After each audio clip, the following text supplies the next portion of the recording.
Okay, back again. This is, I guess, you want to call it my show. I haven't really even thought of any kind of title for anything like this. Maybe you guys can think of something for me.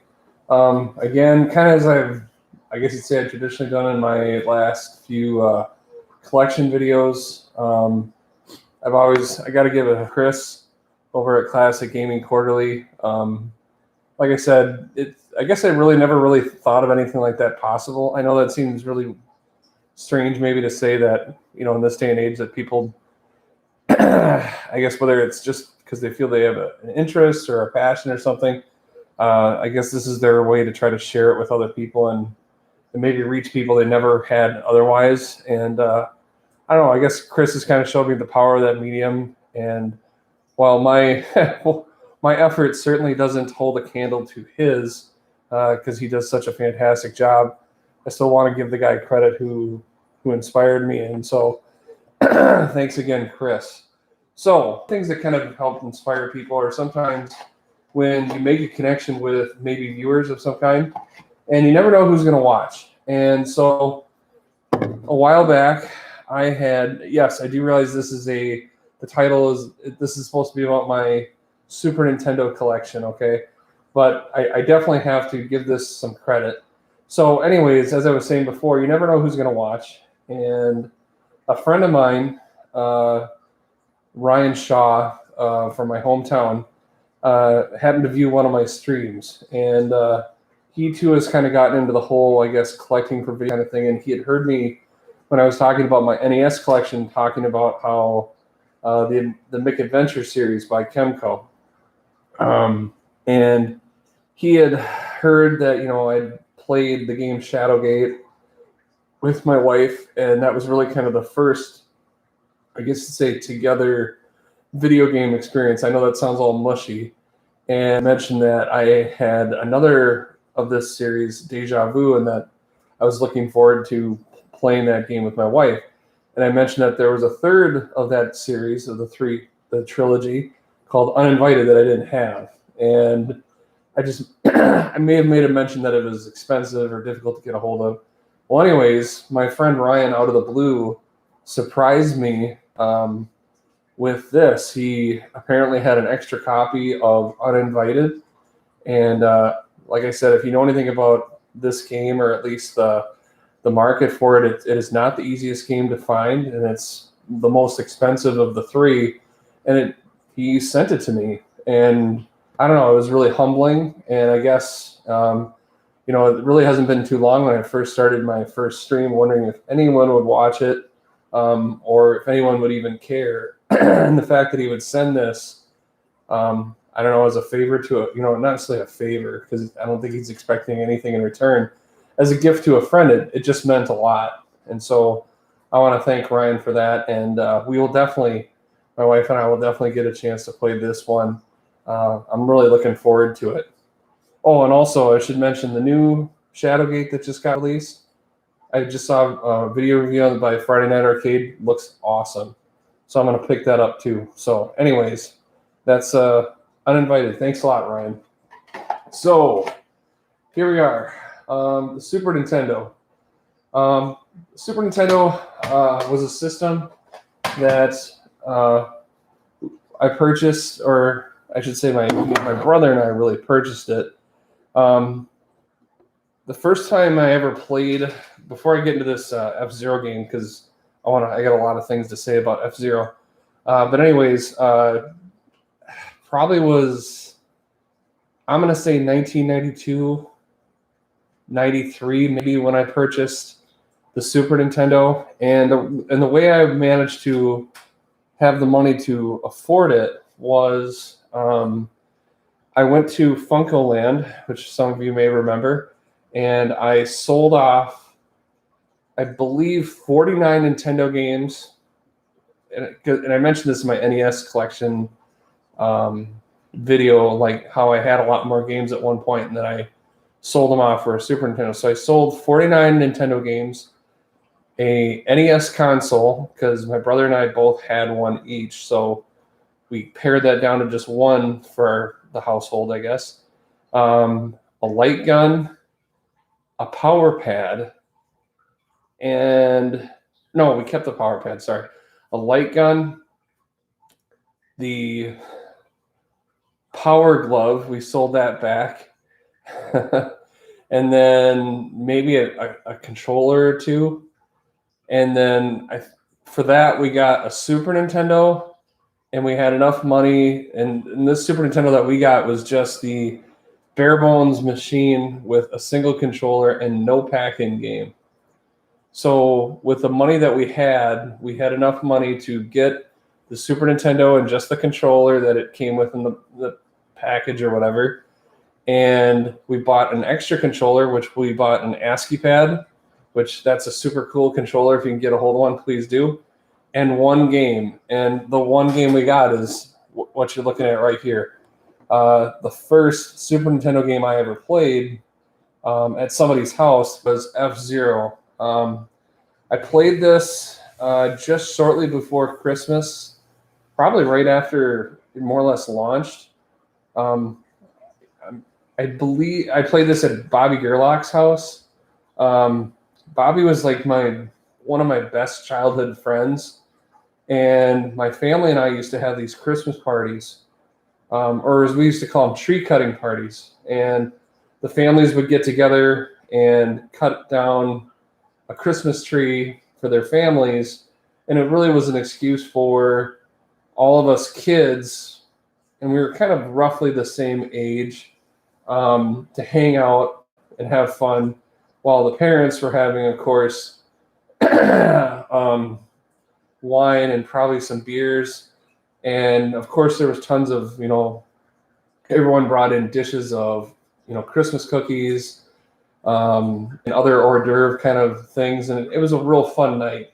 And I remember, of course, as we got older, kids weren't playing around as much. And Bobby got a Super Nintendo. And this was one of the first games I ever saw for it. I know it was a launch game, thanks to Chris. And this still is one of my favorite games ever. I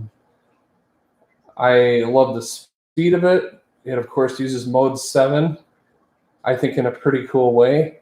The music, just hearing the music from Mute City, I don't know. It brings back so many memories just hearing it. And I would definitely say the music is good enough where I could listen to that and work and have fun and do whatever. It's one of my favorite soundtracks. But the game itself is loads of fun. Albeit it's pretty short. I mean, you can run through the series, and I don't really think it's terribly time-consuming, nor do I think it's incredibly difficult. But definitely, those damn drone cars in the game were the most frustrating part about it. I think anybody that's played F-Zero would agree on that it wasn't as much about the struggles of beating the other three cars in the game, no matter which one you chose. I was always the Samurai Girl with the red car, just because it could take a fair amount of punishment, and of course, it had the highest speed in the game, and I also felt it handled the best. The other cars, while they might be quicker off the jump, they just were too fragile, and I didn't think they controlled as well. And I don't know, I just like Samurai Girl, and I never really went away from it. But this was a fantastic game, and really, I really think this should have been the pack-in game for the system. It was that good, and it's still one of my favorite video games of all time. And the fact that it was a launch game speaks to just how quality it was, and definitely a game I play all the time. And one of my favorite to show off on. Whenever I play my tennis players, I can humble them pretty quickly because I know what I'm doing. I know how to handle myself pretty well in that game, and it's always a great one. So F-Zero. Okay, kind of on a similar line, this is a third-party game, and this is Super Ghouls-N-Ghosts by Capcom. And I don't know, the interesting thing is the logo for Capcom. I don't know if they mailed it in or what, but it looks really cheap and crappy, and I don't know why they did that, because they still are using the same logo that they had from their Nintendo days. But for whatever reason, it got printed kind of funny on this thing. But anyways, this of course was the Super Nintendo iteration of the classic NES game, and this game is hard as hell. It really is. Maybe it's a little bit easier than Ghosts and Goblins, but Super Ghouls and Ghosts is I'm terrible at this game. It's almost laughable, like how bad I am at this game, but I do enjoy it. Hearing the Ghosts and Goblins music or the soundtrack is, of course, that's another thing you could put yourself in the moment. And for me, it's usually panic. Because the enemies, of course, are, just like the original, they're just relentless. I mean, even if you stop moving, they just keep coming. And whoever, the programmers definitely made for a lot of relentless opponents. I've seen Chris do playthroughs of it. He makes it look simple, and I don't know where I'm going wrong. I really don't. All I know is I seem to have the worst luck. And then, of course, the wizard turns me into like a chicken or a duck, and then I'm screwed. And I don't know. It's a great game. I'm glad I picked it up because it is an absolute classic. I know a lot of people swear by this game, and I'm not criticizing it. Trust me. I just am bad at it. But I do enjoy it for what it is. I do think it's a great series, and it's still a very challenging game, and maybe someday I'll actually get good at it. I really hope so.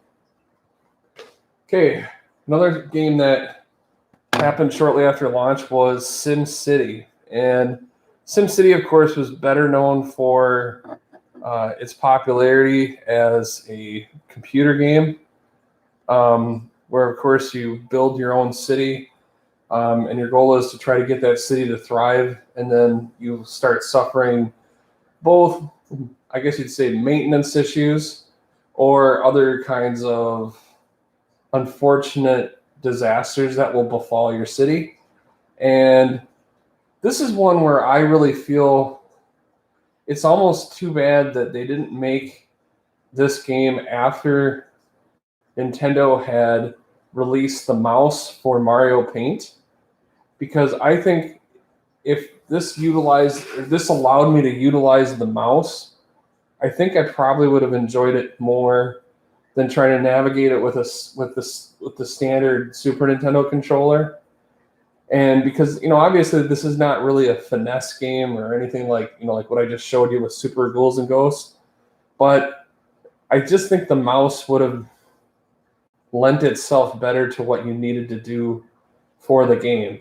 And sure, that would have made it seem even more like the computer version of SimCity, but it's unfortunate that was never able to be really paired together or even an option, because the game was released before Mario Paint was, so it didn't have that in mind. And I don't know, that's one where, I guess in retrospect, if I could change something in time, that's one thing I would do, because I think the game experience would be better. That's just my personal opinion. It's a decent game on its own, very unique for a 16-bit system, but it still is a bit limited. And it was a good try by the people at SimCity to put something like this on a 16-bit platform. But it's, like I said, I just wish the mouse had been invented, or the Nintendo mouse had been around when it was released. Okay, still have my price tag on this. I'll just leave it up there. I don't really care that that I bought it at Gaming Generations. This is my copy of Super Mario World, and this is the normal pack-in game, of course, for the Super Nintendo. And of course, as probably a lot of people were probably at some store, and of course, you'd see the little kiosk for the Super Nintendo. This usually was the game that was in it, and I'll totally admit it. It sold itself very well. This is another classic. It doesn't seem to get a lot of love from people, interestingly enough. At least I don't see people, gushing over this game the way that they do some of the other, either older or even later Super Mario Brothers, Super Mario games. But I actually really like this one. I always felt it was clever. Of course, this is where you introduce Yoshi because the Nintendo really couldn't handle it, which is why they just went to the little suits instead. He had wanted to use that for Super Mario Brothers 3, I guess, but just wasn't going to happen. And so I never had this game. Like I told you, my Super Nintendo didn't have a pack-in game. And so I was stuck. I had to wait till later to pick one up, and $7.99 seemed like a reasonable price for a Super Nintendo game, albeit mine has some wonderful markings of whoever the hell owned it.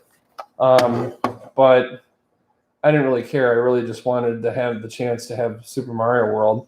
And I would say I'm okay at the game. I've never beaten it. I probably won't. I don't know. I mean, I enjoy these games, but I don't feel compelled to like beat them for whatever reason. It's like if I get to a part where I struggle, I put it down and then I really don't go back. Or I'll try again and then I'll be like, oh yeah, this is why I just put it down. I remember it really quickly that, oh, this game frustrates me, and I remember why. I don't know. Maybe that's something about my personality. I don't know, but Super Mario World is a good game.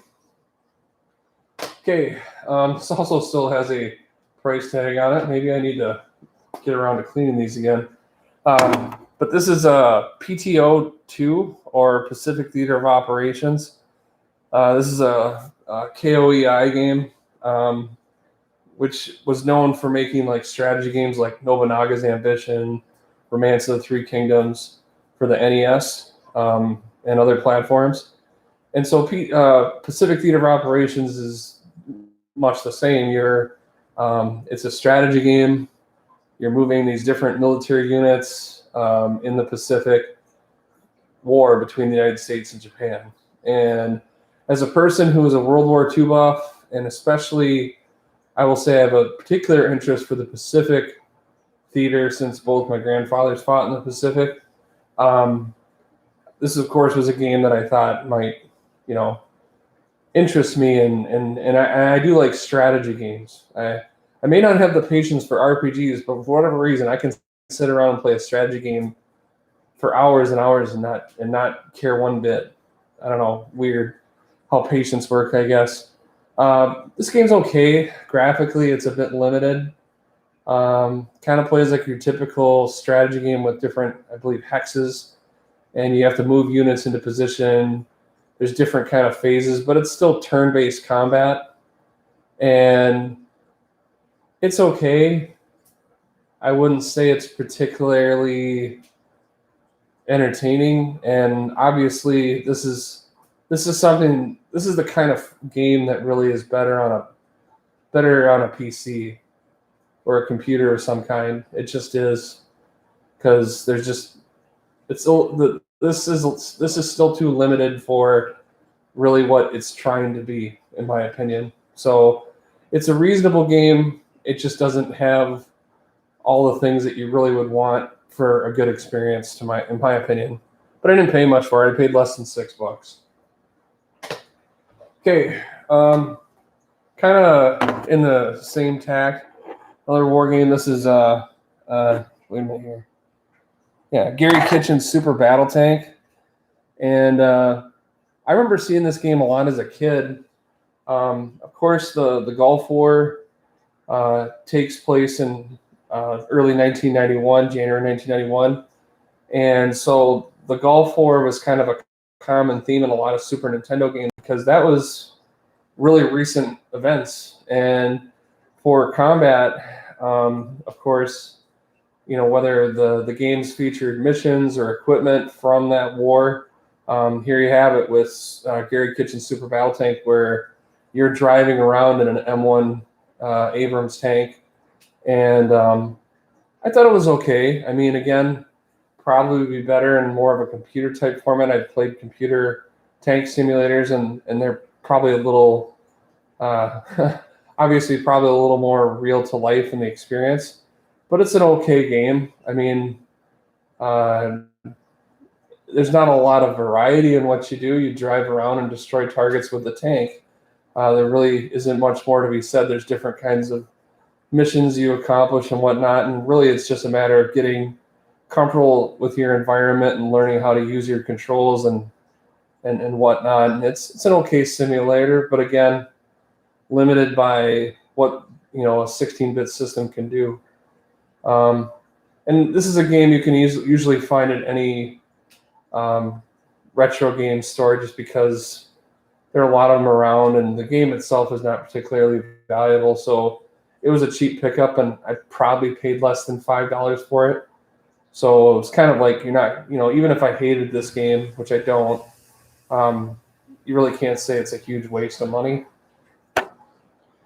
Okay, next is a game based on one of my favorite movies, and that is The Hunt for Red October. There you see Sean Connery's face, which is the same thing that would have been like on the cover for like the VHS tape, which I owned for years.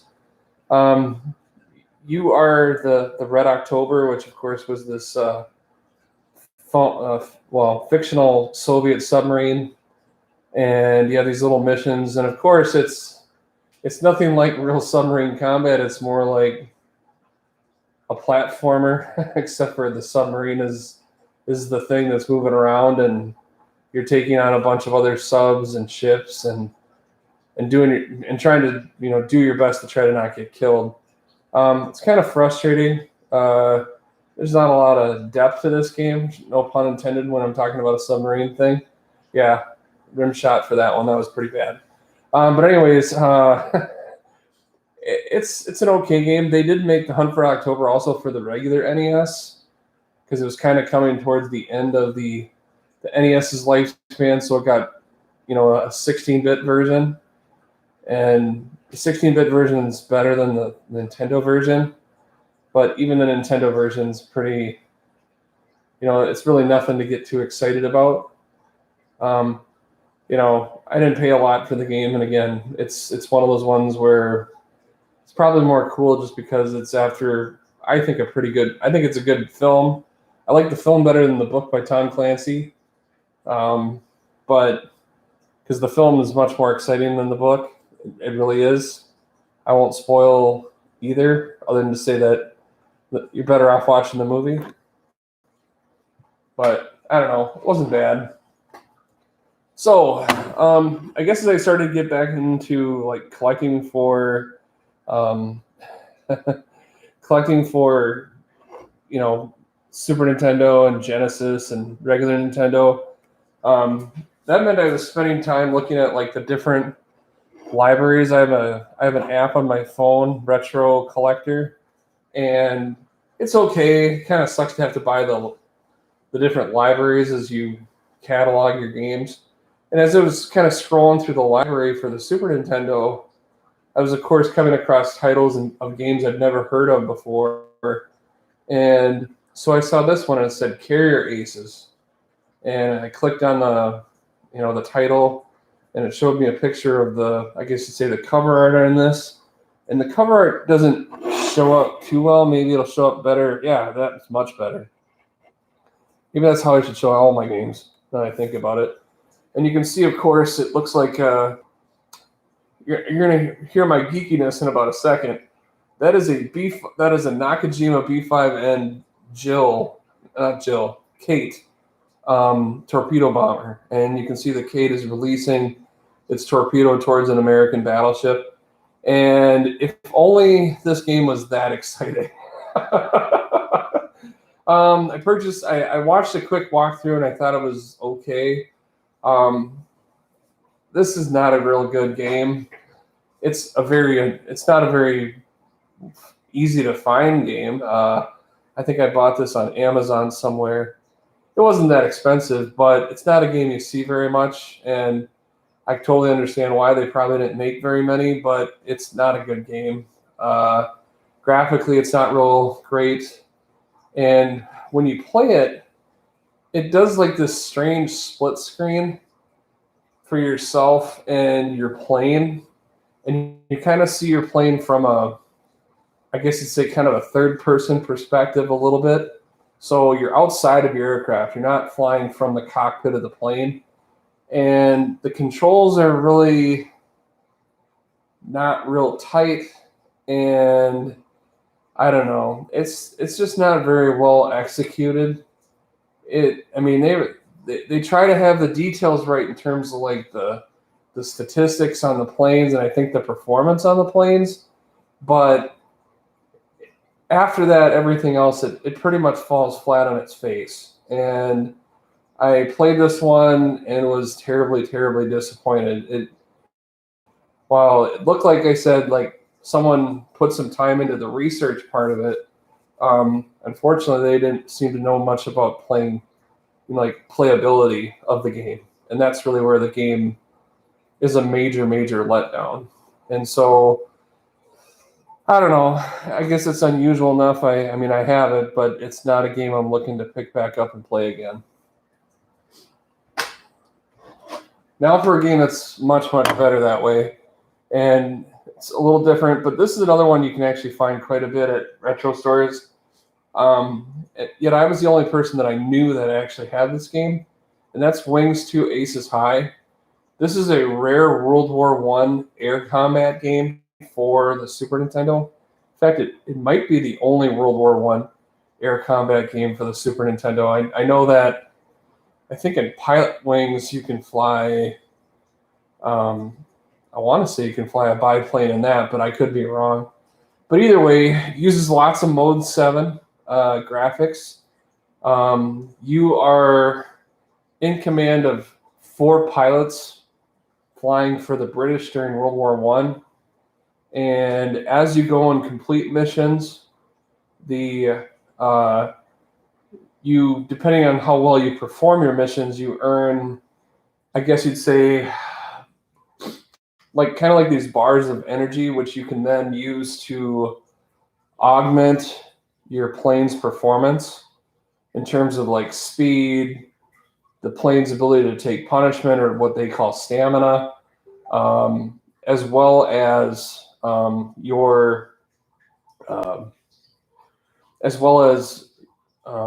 shoot, I'm trying to think of what else is on there. Speed.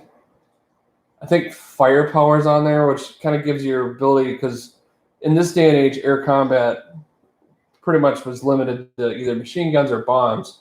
So for your machine guns, you had more range, which was advantageous, especially as you get later in the game. The flight controls are much better than that of like carrier aces. You can do like one kind of fancy aerobatic maneuver, which is known as, they call it the split S. It's not really a split S. It'd probably be better described as like a Lufberry turn, but whatever. It's still kind of a cool move, and it uses the Mode 7 thing. But this game is challenging because you have basically 3 different types of missions. You have air combat, where of course you're fighting against other planes. Probably what ends up happening as you play the game, the most dangerous part about it is finding the enemy, and especially as you're kind of turning to find your enemy and get sight of them, when you're turning, you're putting yourself at risk because another plane can kind of fly in at the last second. And the most common way you die is you collide into their aircraft. And then your plane becomes fatally damaged and there's no parachute. So anytime your plane's damaged to the point where it's falling out of the sky, your character is going to die. And when you lose your character, all those upgrades you put towards that person, because each pilot has their own, I guess you'd say, set of attributes, is lost. So you lose all of that. And that's why, if you're smart, you fly with different pilots through the first few missions so that everybody gets a little bit of a boost instead of just putting it all into one pilot. And then if you lose that one, then you're stuck with 3 crappy pilots. You know what I mean? So I don't know. I had a lot of fun with this one. It definitely gets a lot harder very quickly in the game. And the one thing that is kind of crappy in the game is that when you're flying missions, especially for like strafing missions or bombing, you pretty much get one run, and then if you fail the mission, you get one more chance, and if you fail again, you can get in a lot of trouble in the game, which could mean like getting demoted, or I think they actually might even send your pilot home, like you're kicked out, and that's kind of a high threshold at times because sometimes the targets are really difficult, especially the strafing and the bombing missions. You gotta get it just right, and that's not always the easiest thing to do. But I enjoyed this game a lot. I played it a lot, and much better than Carrier Aces. Okay, this next one of my favorite games for the Super Nintendo. This is Super Smash TV. Smash TV was on the Nintendo. I don't know if I knew anybody that ever played that, but this was an arcade port. I want to say it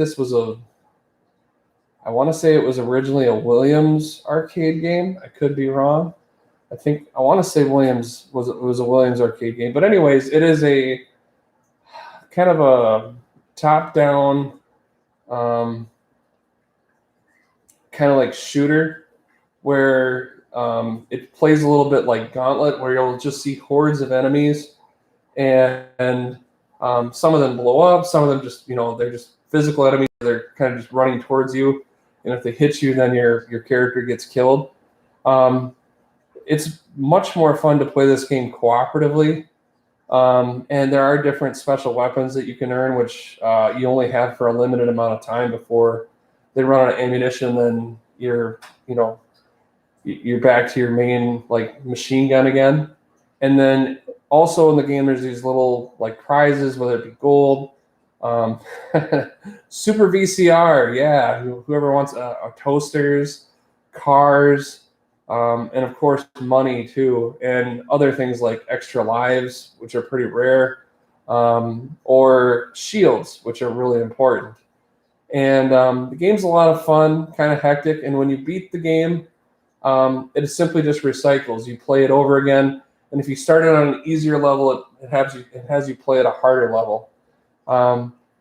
And I don't know, I really enjoy it. And like I said, this was the game I enjoyed the most playing. One of the games I enjoyed the most playing with another person. And yeah, it's kind of intense, which is what it's meant to be. I wonder if the game was inspired by RoboCop, because they have kind of these little interruptions with these very well-endowed women, and the person will say something like, "I'd buy that for $1," which of course was the classic tagline from that one TV show that was in RoboCop, and or they'll say, "Good luck, you'll need it," and that's very much like those late '80s, early '90s action movies. Kind of like I said, anything that had like Arnold Schwarzenegger in it, or RoboCop. Those are the kind of movies that I always think of when I hear lines like that. But anyways, this was a fun one, and it's one that I can pick up at any time. That Xeno Crisis game, I told you that was a homebrew that for the Sega Genesis is a lot like this game. So if you've seen reviews of that, Super Smash TV is about as good as that, although I think Xeno Crisis is a little bit better graphically. But Smash TV is pretty cool. Okay, another arcade port that's also very fun is this one. This is Paperboy 2. I showed you I had Paperboy 1 for the Nintendo. And of course, Paperboy was a real game. It had like, if you go to, I never really saw one at the arcade, but I've seen pictures of the arcade machine where you have like what looked like your typical bicycle handlebars, and you had like some buttons to push that allowed you to throw the papers left or right. And that's pretty much what you do here, except for you don't, of course, have the bike handlebars. This game's a lot of fun. It just is. And I have to admit, I'm pretty good at this game. But this is another one where, again, I love showing people it because, again, who would ever think that a game like a person delivering papers could be an interesting video game experience? Yet this game proves that something that simple can actually be made to be pretty damn fun. And I don't know. It's if you're a person that enjoys The Simpsons or Family Guy, Paperboy to me is kind of like along the same lines. Some of the funny things that you can make happen, whether it's hitting a sprinkler head so that it showers water on a woman suntanning in her bikini, or hitting the old couple on their porch swing to make them knock and fall over, or to hit the pig that is being roasted at a guy's house on a barbecue spit, and knocking the pig off so he runs away and gets away.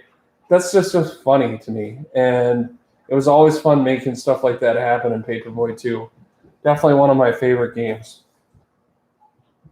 Okay,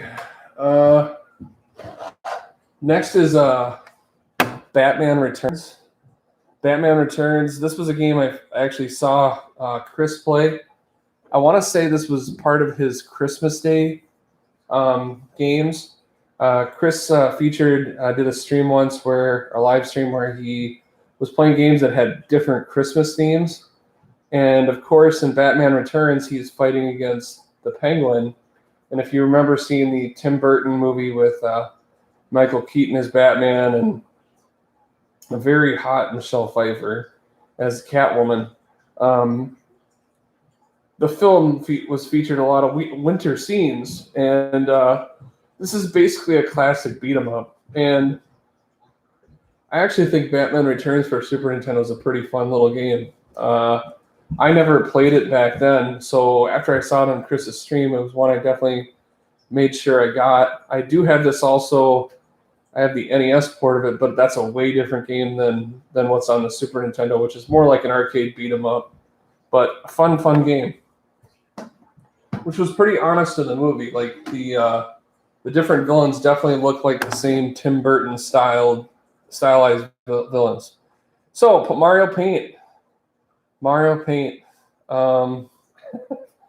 This is a game I got as a kid. Of course, it allowed you to more or less have like what would be Paint. I think it was the Paint program or like the Notebook program on your Windows desktop, and you could mess around and draw whatever you wanted to, and you could do other things as well. Like one of the more popular things, and you can look them up on YouTube.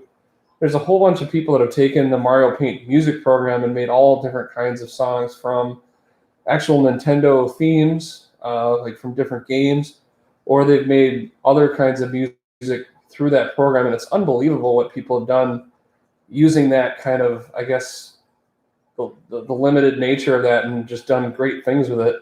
But anyways, this game was a lot of fun. I'm a bit creative, and I'm always up for a challenge.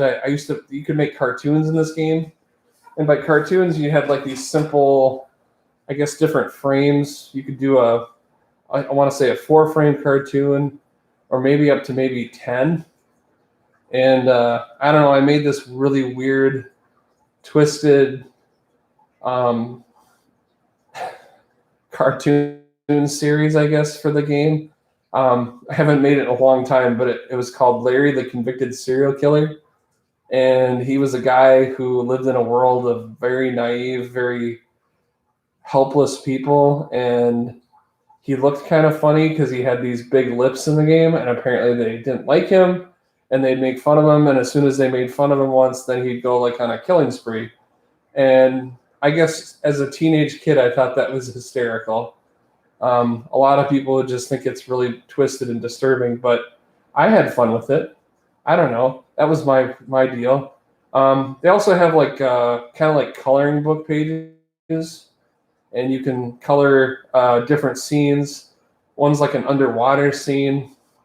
I don't know. I was being a stupid teenage kid who had I guess a dirty mind. I used to take the mermaid and I would eliminate her shell bra and make it look like she was topless. And I used to think that was hilarious.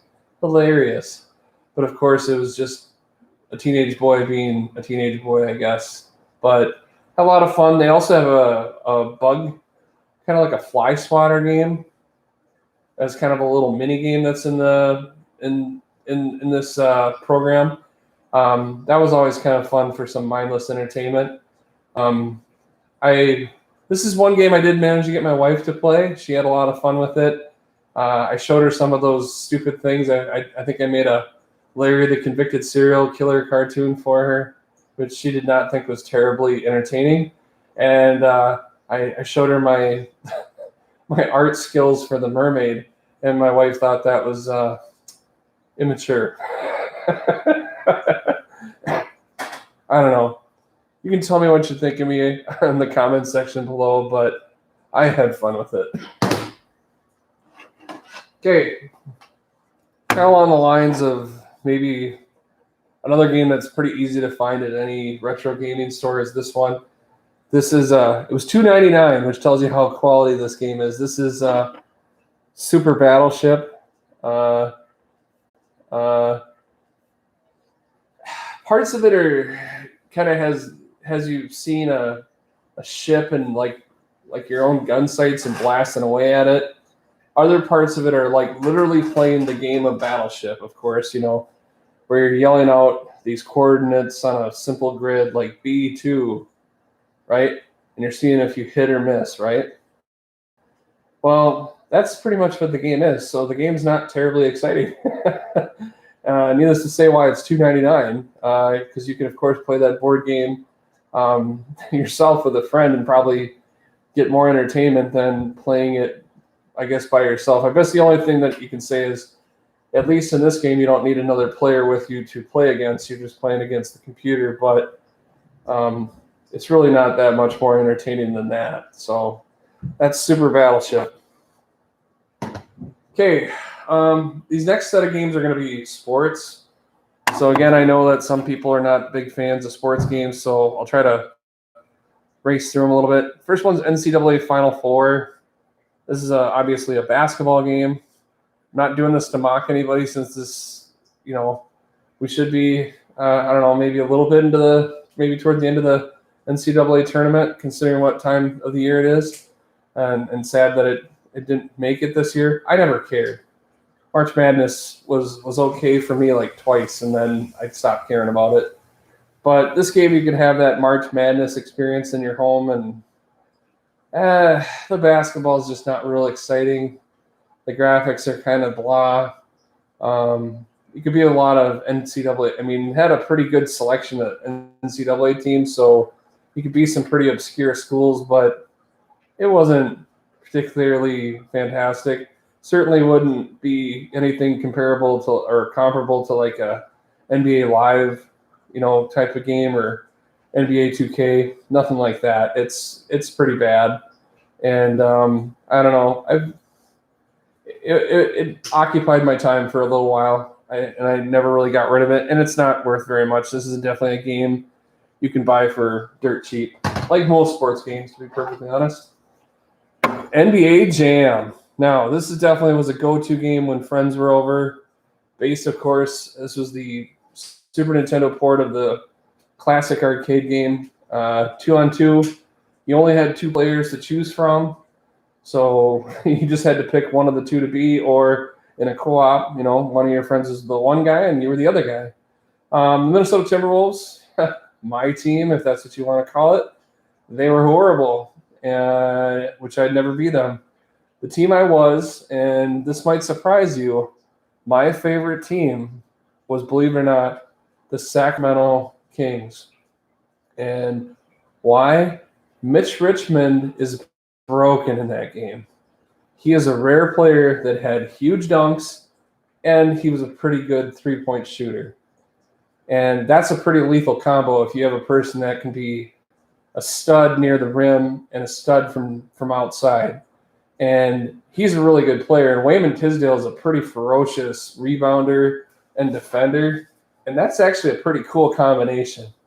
A lot of people like to be Scottie Pippen and Horace Grant, because Michael Jordan wouldn't be in this game. He wouldn't give permission for it. So that's always the the thing that frustrated NBA Jam fans was the fact that Jordan would never be in it, because just about everybody else was.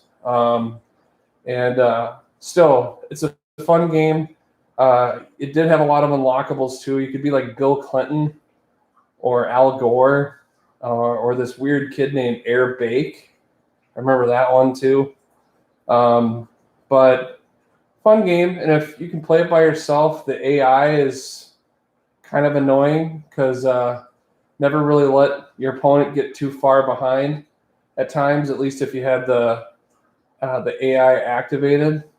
Games would always be literally, come down to a basket to win, and that could be frustrating because sometimes the computer would throw up a prayer and, oh, you lose. You don't win your tournament. So that was always kind of the frustrating part a little bit, but definitely a fun one to play with your friends. It had all the things you really could ask for out of the arcade. Maybe not, wasn't quite as beautiful, but for an arcade port, this was pretty respectable, I thought. Okay. Madden 95. Okay.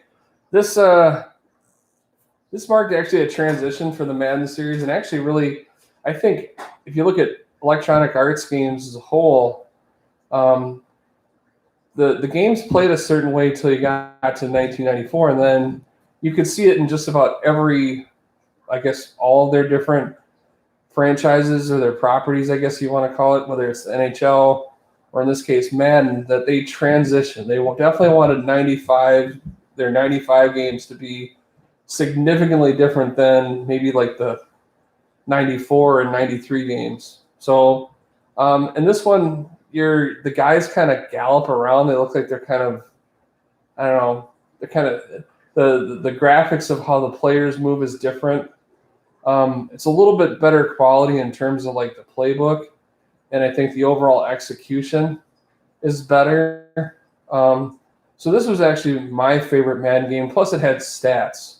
So if you wanted, you could almost try to have like your own fantasy stats in this game. That's probably overkill for the experience, but you could if you wanted to, and you could play a full season. This is the game that more people probably talked about, though. This was Madden 94.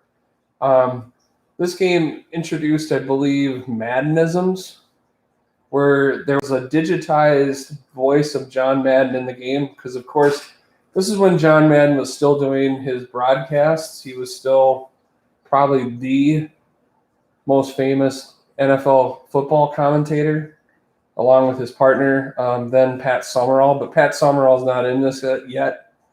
But so it's John Madden, and every now and then there'd be a play, and John Madden, if it was a big play, I guess, and I'm not quite sure how the game determined that. Like, let's say you had like a big pass play or a big run, he'd chime in and go, "That's some big time football." Okay, and then I know that wasn't a real attempt at a Madden impersonation. But anyways, he'd say, "That's some big time football." Okay, and then the crowd would cheer. That was the other thing in his games. There was these crowd, and they were either cheering or booing. Booing was more annoying than anything, just because it sounded stupid. But that was always kind of a part of the game too, is they tried to have like crowd shots, trying to make it more like you're watching an actual NFL game.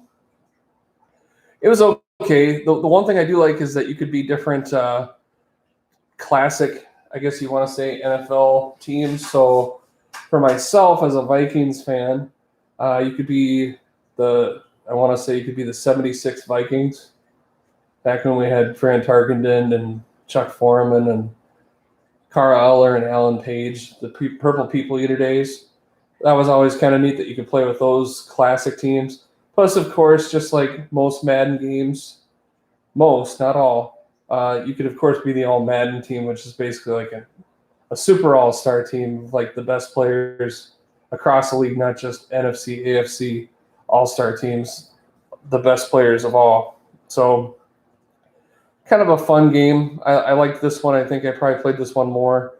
I played this one quite a bit just for the all-time teams. But the first football game I ever saw was at my friend Bobby Gerlach's house, because I told you about F-Zero earlier, but the other game that he had and played that night was John Madden football, and this was the original football game. And this game has not aged well. Quite honestly, to throw the football in this game is kind of like what I described with Joe Montana's Sports Talk Football. You're pretty much saying a prayer as you push the button to throw. One of the things that made throwing strange and in the game was the fact that, so when you take the snap from underneath center or from shotgun, then you had to push, I believe, the B button. And then when you push the B button, you get 3 little windows that were fixated on the different receivers running their routes. So you only saw this tight little window of a screen around these players they run, and you really couldn't tell if they were open or not. You know, you may have seen an opponent in the background or nearby, but you really couldn't tell how open they were. And it was also kind of confusing, like, okay, where are they on the field?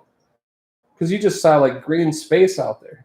So then you would pick whatever box with the appropriate control, like let's say it's Y or X or A, and you'd fling the football and then just hope it got there. And most of the time then all of a sudden you see an X on the field, you just hoped your player would get there. And even if he got there, you'd never seem to catch the damn ball. So needless to say, you're running the football most of the game.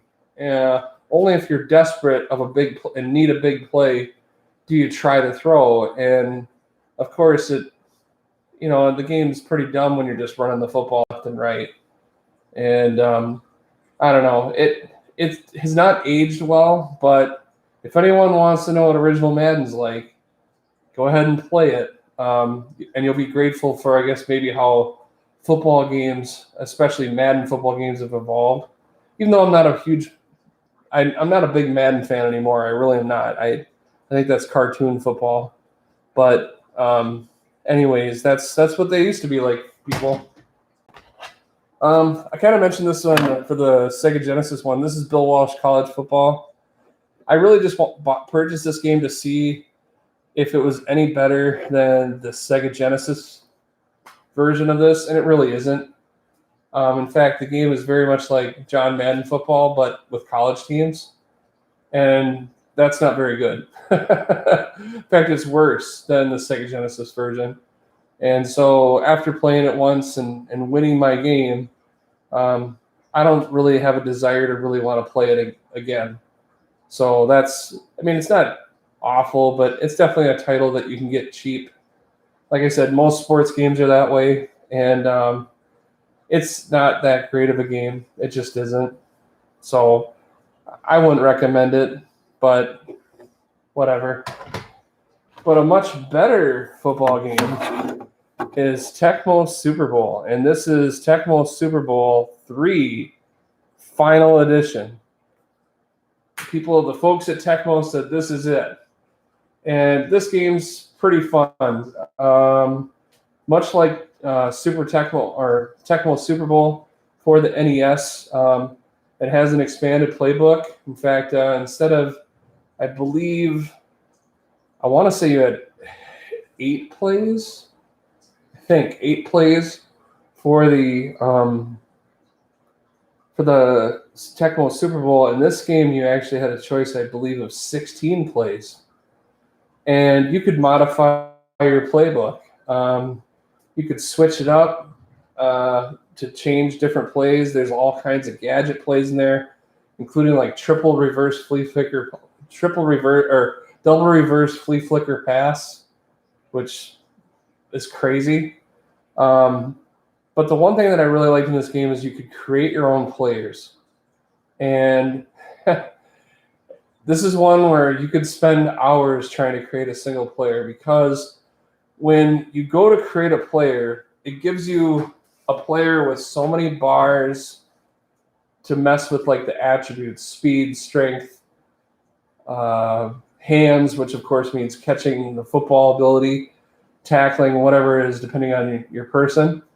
Well, it gives you a different amount of bars every time you push create a player. So if you wanted to create a great player, you would just keep flipping back and forth until the computer would theoretically give you a player that has tons of attributes, or at least a ton of attribute bars to work with. So you would sit there and wait a long time, and the computer was always very stingy. So you could be sitting there for 25 minutes going back and forth, and then suddenly the computer would give you, instead, because there was like 5 total bars that it could give, it might give you 3 full bars, and that gives you, of course, a huge edge up. And as you use your player, your created player, he gets better. So in other words, he improves, he gets stronger, he gets faster, his hands get better, and you can use that to make that player even better. And pretty soon they're, of course, the most overpowered players in your respective league. You know, if it's a pass rusher, he is like absolutely unstoppable. Or if he's a running back, you just, you can't tackle him. Or he literally runs everybody over. That was what was cool that you could do in the game. So in other words, you could have like a super, think of it as like a souped up version of Bo Jackson, which is insane to think about. But you could develop a player like that. And that's part of what made this game a little bit unique. And I enjoyed playing this one a lot. And the player creation definitely added a new wrinkle to it. Okay, this next one is Super Tennis. Uses a little bit of Mode 7 when you change the sides of the tennis court you're going to be on. You could play either as a man or a woman in the game, and you could play man versus woman too if you wanted to. Not bad game. The thing that's kind of hokey is that you can start lobbing the tennis ball, and those are really hard shots to hit, and then the game gets kind of clownish. If you play just straight ground strokes or things like that, it's actually pretty fun. My tennis players really like this game because we play this for our annual video game tournament. They definitely get a lot of fun on this one, and it's pretty cheap. You can find this one usually for under $10 anywhere, and it's not a bad game. I wouldn't say it's my favorite, but it's probably the best tennis game on the system, and it was the first one they made. Okay, here's another fantastic sports game. This is Culture Brain's Super Baseball Simulator 1000. And Baseball Simulator 1000 was on the original NES, and this just amps it up. It's the same thing. So in the game, for pitchers, if you play in the Super League, which you can play just straight up baseball if you want to, but that's not why you're playing Super Baseball Simulator. You're playing it for all the superpower stuff, whether it's super hits that your players have when they're batting, or for the pitchers, all their super pitchers. So pitchers where a player can summon a supersonic fastball, which is a pitch that goes 188 miles an hour, or the iron ball, which is like throwing this lead weight that goes just 24 miles an hour, but it'll literally go right through your bat.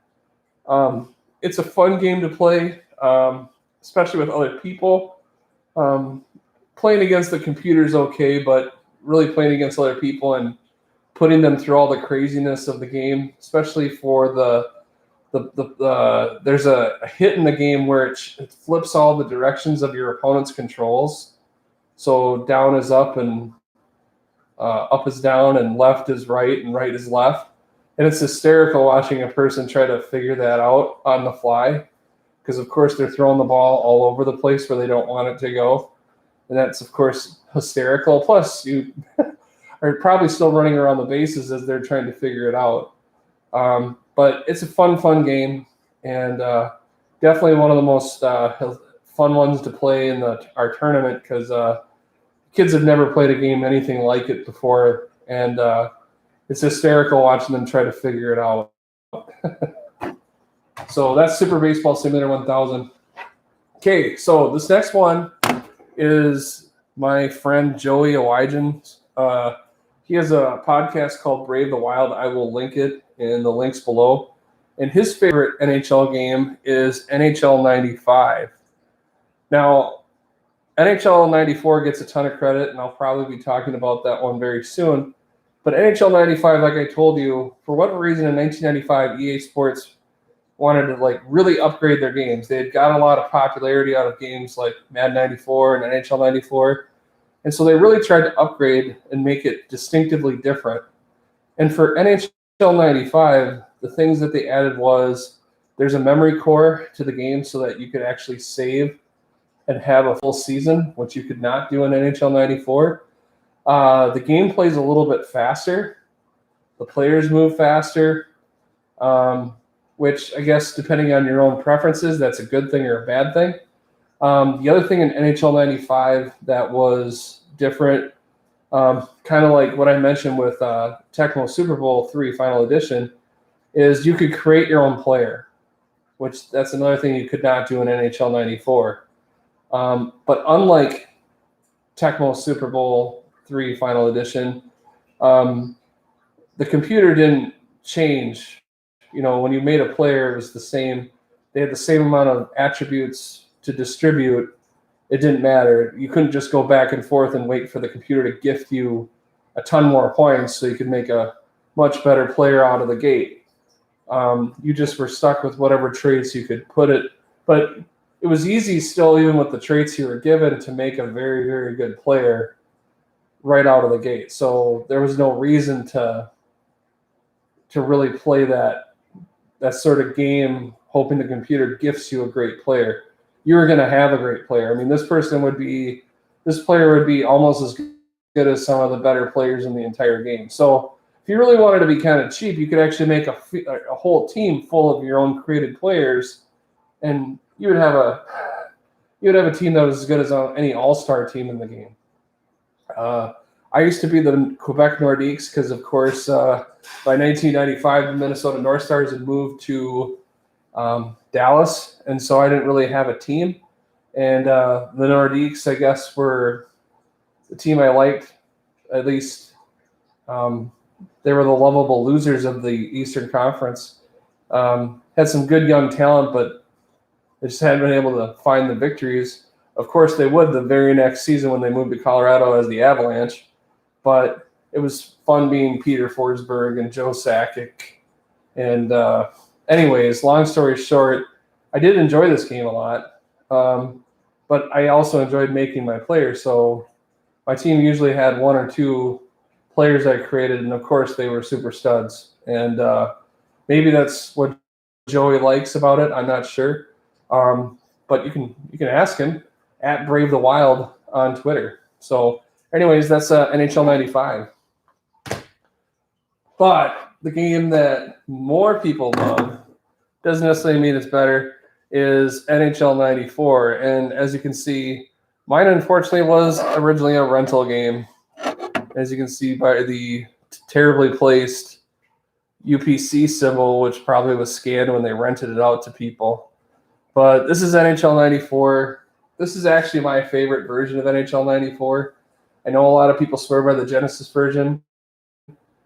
I really played only the NHL 94 version on Super Nintendo because I told you before, Sega Genesis was my brother's system.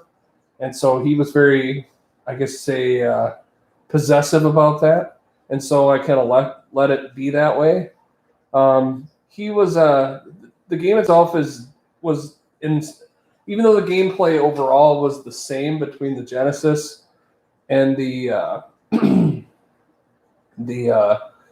Super Nintendo version, they are a little bit different. The sound effects are a little bit different. The opening music and opening sequence is completely different. And I kind of thought this game, having played both, I still like the Super Nintendo version better. I just do. I don't know why. It's just how I feel about it. And I don't know. This game is still an absolute classic. There is a NHL at NHL 94. There's a whole community of people that just continue to worship this game. They have tournaments all over the world for it. And it really is a game that has, for when you consider that it was a run of, I don't want to say run of the mill because the game's special, but considering that it was a widely published sports title, it's really had, other than maybe Tecmo Bowl or Tecmo Super Bowl, no other game probably has the loyalty factor that NHL 94 did and still does. And I don't know, it's kind of it's a game that people just continue to love. And I personally think rightfully so. So that's NHL 94. Okay, we're getting to about an hour into the stream, and I realize that's probably we're getting probably up there. I don't know. If anyone on the chat, I see we have just one viewer. If you're in the chat, guess what? I'll let you decide. Should I keep going? Just type in the chat yes or no. If you think I should wrap it up, I certainly will. I'll give you a few seconds. You're there. Just say yes or no. Any ideas? No? Yes? Okay, I'll keep going. So, the next few games, this is another classic arcade port. This is Teenage Mutant Turtles 4, Turtles in Time, which of course was a port of an arcade game. And this game is absolutely unbelievable. The arcade game was one of my favorites to play. I said this during my Sega Genesis when I was talking about my loose Sega Genesis carts, when I was talking about Teenage Mutant Ninja Turtles and the Hyperstone Heist. Turtles in Time is a better storyline, I think, personally. And this game captures pretty much the essence and the terrific gameplay of the arcade game. And that makes it so much fun. And of course, this game is, again, much better enjoyed when playing cooperatively with a friend. It's just more fun to work together. I don't know, it just is. And this game was a ton of fun. If you watch the cartoon series at all as a kid, this fit so well. And I don't know, it's visually very well done. The music's great. And of course, the storyline of traveling through time, anything from prehistoric times with, maybe the back to like the Cretaceous period of like when dinosaurs are around, all the way, of course, to the present day where you're fighting Shredder and Krang and all that. It's just a fantastic game. And its popularity as well as its fun factor is a big reason why it still holds value very well. I think it's over $50 today, just as it was when I first bought it. And this was definitely one that, if I had friends over at my house, this was definitely one of the go-tos anytime they were over, because you just knew they were going to have a blast as well as you. Okay. This is a game I remember seeing. I don't think I saw this maybe in a Nintendo Power. I'm not sure if I was still a subscriber to that or not. Maybe, I think I was actually. And this was a game I just thought was interesting. Of course, claymation is kind of something we don't really see or hear too much about anymore. And so this was a game where it's Clayfighter, where it took, I guess you'd say, pixelated graphics to what would have normally been claymation figures in kind of a one-on-one fighting game. And you have everything from Taffy to Big Bad Mr. Frosty, you see on the cover, to Helga, which was like this large, heavy-set Viking woman who sang, because like she was supposed to be like one of those big opera queens for like Ride of the Valkyries, for Wagner. To other different, another one was Blue Suede Goo, which was an Elvis-related fighter. I used to always be Taffy or the Blob. Those are my favorite characters to be. But the game was kind of fun because it was different. And of course, you could see the, I guess the claymation made it a little bit different. At times, it certainly could get a little bit glitchy. And they did make a sequel to it, Clayfighter 2, which I've never played.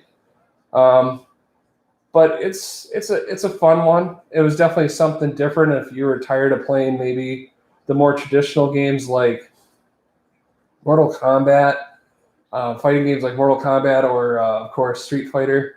Clayfighter was kind of like, I don't know, it kind of broke up the seriousness with some goofiness instead. And that was kind of welcome for me, and to be perfectly honest. Even if you didn't seem to get as angry when you played Clayfighter, just because you were having, it was more lighthearted. So, since I mentioned fighting games, of course, there's this one, Street Fighter 2 Turbo, which really was the better one of them all. Street Fighter 2 is okay, but Street Fighter 2 Turbo really was, to me, the more closer in terms of replicating the arcade experience. Because, of course, now you had Balrog and Vega and Bison available to, or sorry, Balrog and Vega to be, which you didn't, I believe, in the first one. I don't think you had that option in Street Fighter 2 Turbo, Street Fighter 2, just the normal one. But anyways, this is the one that, of course, they put on the Super Nintendo Mini. But this game was all kinds of fun. Chris definitely hit the nail on the head. You either seemed to be that you were a Mortal Kombat fan or you were a Street Fighter 2 fan. It was kind of one or the other. Maybe a few people might try both. They either seemed to, from what I always remember, it seemed like, either you played all the Mortal Kombat games or you're all about the Street Fighter 2 games. And I was a Street Fighter 2 guy. I don't know, just hearing whether it's just the, Hadouken, or things like that. Those are classic things to me. And I could be just about any character in the game and have a lot of fun. I certainly had my go-tos when maybe I was frustrated. And I can definitely say that I had a few rage quit moments. But it was a fun game. And of course, certain characters I think are easier to win with than others. But it's definitely a classic. And again, it's another one that usually can find pretty well, even though it is a very popular arcade port. Okay, on a completely different level, and I will actually post a video for this. So we'll start off. This is actually the trilogy. This is Super Star Wars. These are made by JDC and, of course, LucasArts. And I want to give these guys a lot of credit. They created a really great series that I don't think gets nearly enough attention and love as it should. These were 3 great games that were dedicated to the original films. We got games for the Nintendo on Star Wars, and they were kind of boring. We got games for Star Wars on the Atari. Like I had I had Coleco's Star Wars: The Empire Strikes Back, and it's just the Hoth battle, and it's an okay game, but still wasn't that great. But they put a lot of love into these Super Nintendo ports, and they did a great job with the sound effects, using the same sound effects that you heard in the film, which to me is part of what makes Star Wars unique, is that organic soundtrack, especially for like all their noises for like lasers and things like that. The level design, but this game also can be brutally tough. In fact, almost in some cases, almost even cruel. But I always felt the game was really neat, and I felt they tried to follow the storylines fairly well. And so obviously the first Super Star Wars is about, of course, the episode 4, A New Hope. And so they tried to follow along as best they could with the storyline from that film. And it's a variety of different things. There's platforming. There's time where you're spent in a speeder on Tatooine. And I believe there's time where you're on the Millennium Falcon, and I want to say an X-Wing as well. And they kind of have all that mixed into one, more platforming than anything. But I thought it was a really good game. And so I had that for a long time. And then I watched Friday Night Arcade's video that dedicated to it. And like I said, I'll put this in the notes for this. And he also mentioned very quickly the sequel. So obviously, if Super Star Wars is about A New Hope, then you have Super Star Wars Empire Strikes Back. Okay, I don't even need to tell you what episode it is. It's telling you right away. Again, pretty much the same thing. Again, a very loyal rendition of the second film. You have the snowspeeder action, but it's not just that. You end up going to Dagobah. You end up at Cloud City. You know, to me, that's really cool that they incorporated all that. And again, it's very well done. And these games are not overly expensive. Usually they're $15 to $20. And then, of course, here's Super Return of the Jedi. Super Star Wars Return of the Jedi. And again, they follow along very well. So if you're looking for games that, I guess for myself as a Gen Xer, that follows the first three films, and let's face it, for the old generation, probably the ones we care about, these are three great ports that you'll have a lot of fun with if you don't already have them. Get them, because they're well worth it, and they're really not crazy expensive. They're still not crazy expensive, and so it's a real good bargain, I think. Okay, so moving on. Mega Man X. Okay, I love Mega Man games. I have the first 6 for the Nintendo, and of course they came out with 3 more, X1 and X2 and X3. This game was, of course, also included on the Super Nintendo Mini. And it's a fun game. Whether you're playing against like Armored Armadillo or the Launch Octopus, I think it is. Trying to get this right. I don't know why it's not focusing. So I want you to see the cover. Okay, I just had to stop moving. Okay, but this is basically an upgrade of what the Mega Man series used to be. I realized they made additional Mega Man ports for on Genesis, and I also know they made Mega Man ports for the PlayStation. But I actually purchased this one myself, new, much later in the Super Nintendo lifespan. I probably purchased this game maybe in 1996 or 95, long after the game had been made. And because of that, it was kind of toward the end of the cycle for that system. And so the games were dirt cheap. I think I spent $20 on this game. And this game, of course, is worth a lot more than $20 now. And it's a fun one. This one's got a great soundtrack. While I don't think, of course, I think people have a lot of nostalgia for the original NES versions of the game, as they rightfully should. I think this game holds up pretty well. I think this is the best of the Super Nintendo versions.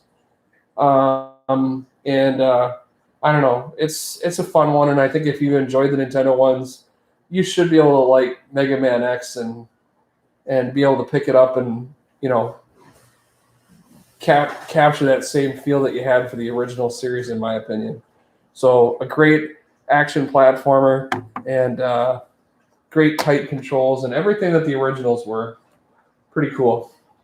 Okay, this is kind of a weird game. I will admit I'm not a fan. This is Double Dragon 5, The Shadow Falls. And it's kind of I don't know.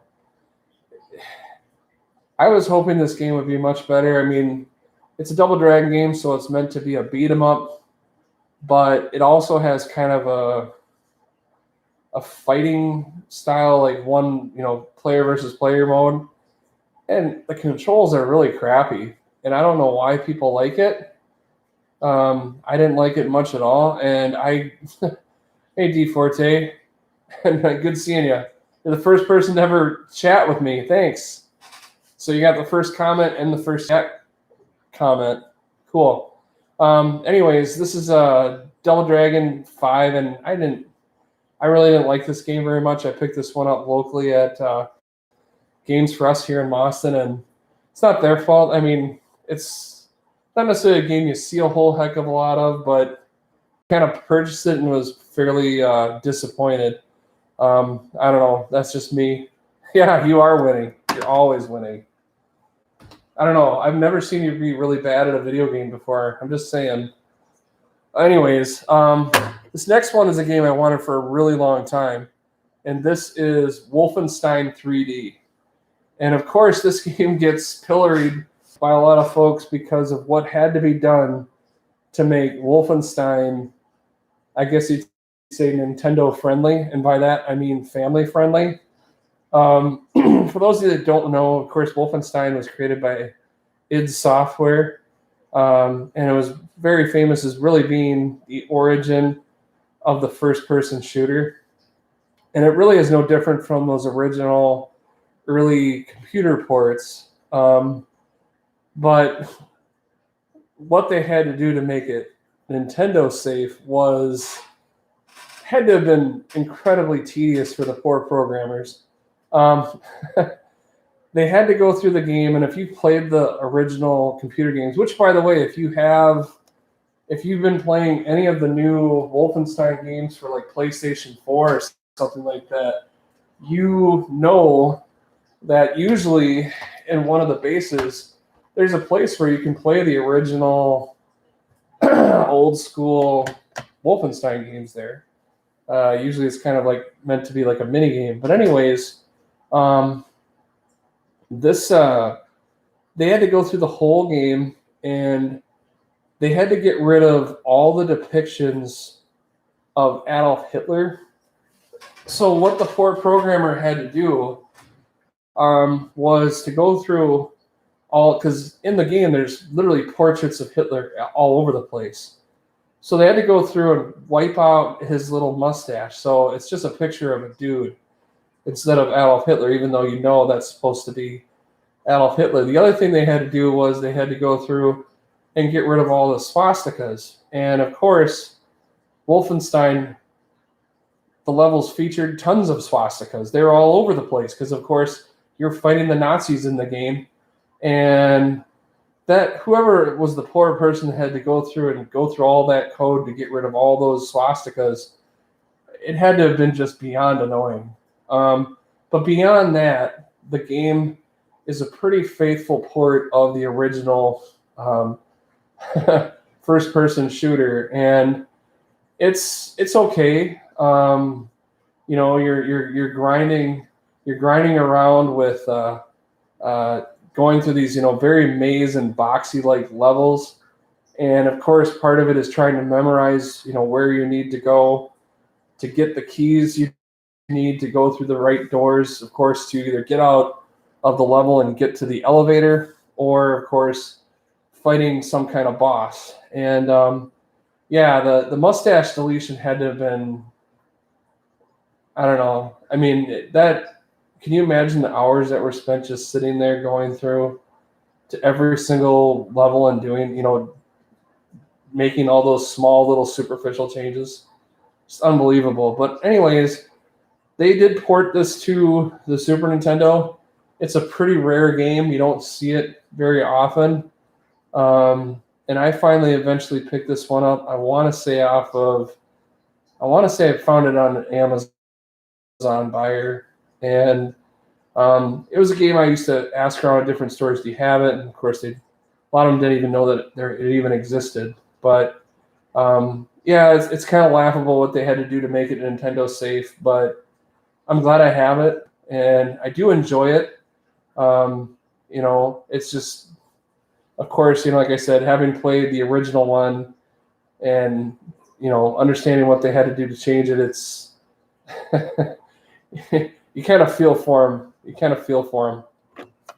So that's Wolfenstein 3D. Okay, I did have the Super 6, which of course was the large light gun that looked like a bazooka that would sit on your shoulder. I didn't really have any of the other. I didn't purchase any other games that used the Super Scope. So really, the pack-in game that you get when you get the Super Scope itself, that's all I really had for it. And it came with a couple puzzle games, which were okay.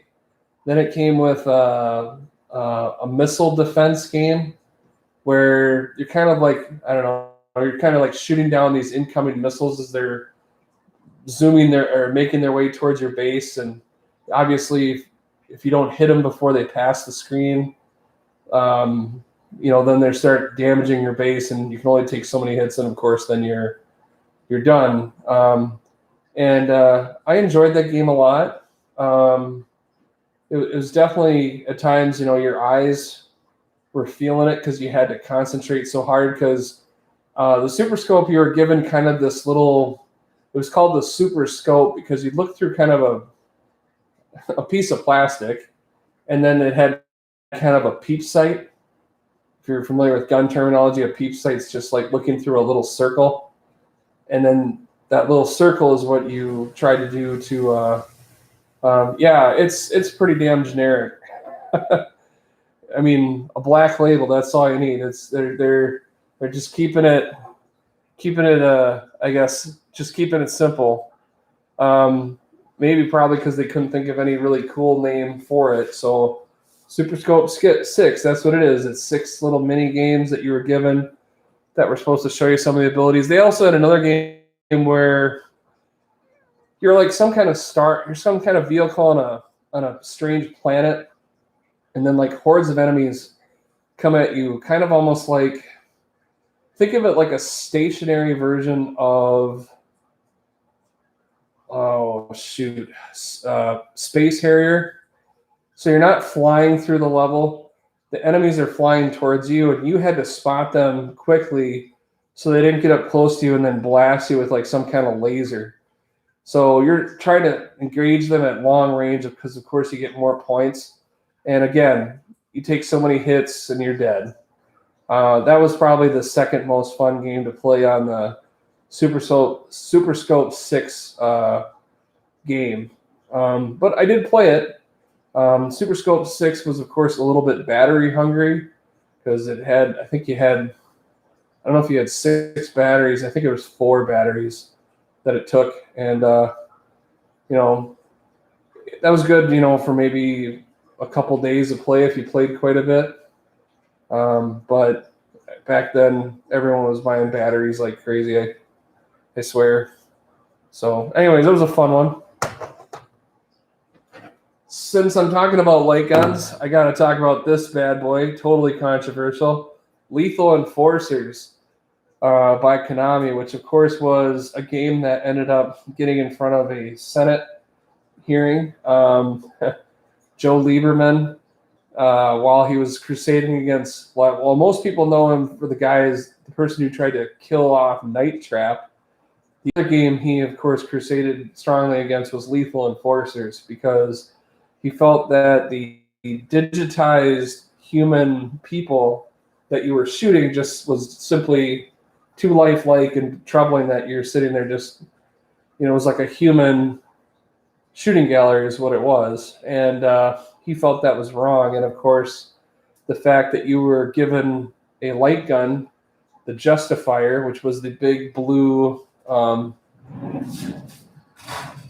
let's see here if I got it. You can see the light gun here. That's the Justifier, the big blue pistol.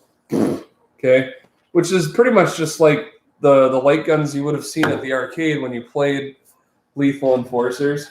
And this game was fun. Kind of reminded me. I've seen pictures of this. I know the police actually had. I guess you'd say almost like virtual reality simulators that they used to train the police in. So they'd see a situation where, it's like a traffic stop, and then a guy gets out of his car when you told him not to get out of his car, and then like, what do you do? And I remember seeing those. They were kind of like I guess you'd say like a simulator. And a lot of these engagements were, of course, shootouts, whether you're outside a bank or you're driving along the road and you could shoot out the tires of something, or, guys would be throwing grenades or dynamite at you. And you could sit there with the standard, police 38. And then, of course, work your way up to the 44 Magnum, which, of course, the Justifier was based on, at least in terms of the physical model, like the Smith & Wesson, which is, by the way, a 629 Smith & Wesson, because I have a 629 Smith & Wesson, your Dirty Harry gun. And anyways, then, of course, you could get a shotgun, which was really good because it had a little bit wider hitbox. And, of course, the AR-15. Like a SWAT weapon, but it was an okay game. They also had different like target shooting that you could do as well, and that was always kind of chaotic. You had to be pretty quick on the trigger to do those kinds of things. But I don't know. I had a lot of fun with it. I only spent, I think, $20 for the whole package, and I believe that I probably purchased it after the whole hullabaloo between the Senate, which was Herb Kohl and Joe Lieberman, crusading against lethal enforcers and Night Trap. So it probably saved me a lot of money for that whole thing, and I got this controversial game in the process. Okay, talk about another classic. This is Super Castlevania 4. This game's absolutely awesome. I picked this up at Shopco in Hutchinson, Minnesota for, and I'm not joking, $15. Brand new in box. Unfortunately, I did not keep the box. That's unfortunate for me. But this game's awesome. And this, of course, is also included on the Super Nintendo Mini, as it should be, because it is one of the best games on the system. And Konami just, in my opinion, for the Castlevania series, it's like each one seems to get better and better. And Super Castlevania 4 really did a fantastic job. The only thing I would ever criticize about this game is the fact that sometimes, and this is maybe like an old complaint for all Castlevania games, is if you are not quick on your controls, especially when trying to navigate your way down a stairway, you could just fall off. And anyone knows how painful it is. You're like moving along, and maybe you've managed to avoid taking some hits you normally take as you're working your way towards the boss, and then all of a sudden you just fall off the steps and die. That sucks. That sucks so bad. But beyond that, the visuals in this game are beautiful. The music is fantastic. And just like a lot of Konami games, one of the beautiful things about a Konami game is that they allow you to enjoy the music if that's what you want to do. You can go and hear all the sound effects and the music. And I'll totally admit, I've done that, where I've just had, the different level music playing, and they did just such a great job with it. And it may not be the best Castlevania ever made, but it is definitely one of the best ones, in my opinion. And of the 16-bit variety, I think this is, if Castlevania Bloodlines is considered the best one ever, personally, I don't know. Castlevania 4, and kind of like what D Forte is definitely saying, I love the fact that you can just dangle the whip down and kill something. Now, that may seem really cheap, because, seriously, why would an enemy die just by running into a dangling chain? Okay, yeah, but why would I die to a little tiny fireball either? I don't know. Maybe I'm weird. But I did like the fact that you had that whip control, that you could whip down, you could whip up, and then also you could just kind of swing it around, especially when you're trying to latch on those little bats and swing across. That's really useful. that's really useful, and I felt that that was really cool, and I'm glad they included it that way. But this game's just all kinds of fun, and again, one of the best ones ever, and definitely glad I got this. Okay, Doom. One of two games, I believe, that were given a red cartridge. The other one that was given a red cartridge, I believe, was Killer Instinct. And the reason that Nintendo did that was because it was supposed to warn people that there was blood or gore in the game. Which again, Nintendo was very scared of, they wanted to be seen as the family-friendly system. And you can see also the mature label on the game, which also tells you it's a little bit older. You can see it was a Williams game, even though it's still ID software. This game's okay. At times, I kind of think the game's a bit dark. It's very much like the first original installment of Doom, which was, of course, kind of a futurized sequel to the Wolfenstein franchise. The levels were much more wide open than like the Wolfenstein was, where you had like basically these very blockish looking mazes. And it's not a bad game. I mean, I would say it's just okay. But the music is classic Doom. And I know, obviously, now with Bethesda's latest version of it, it continues on. I mean, it's definitely a super successful franchise. But yes, they did actually make a Super Nintendo port of it. And I don't know. How much do I like first-person shooters in general on a scale of 1 to 10? I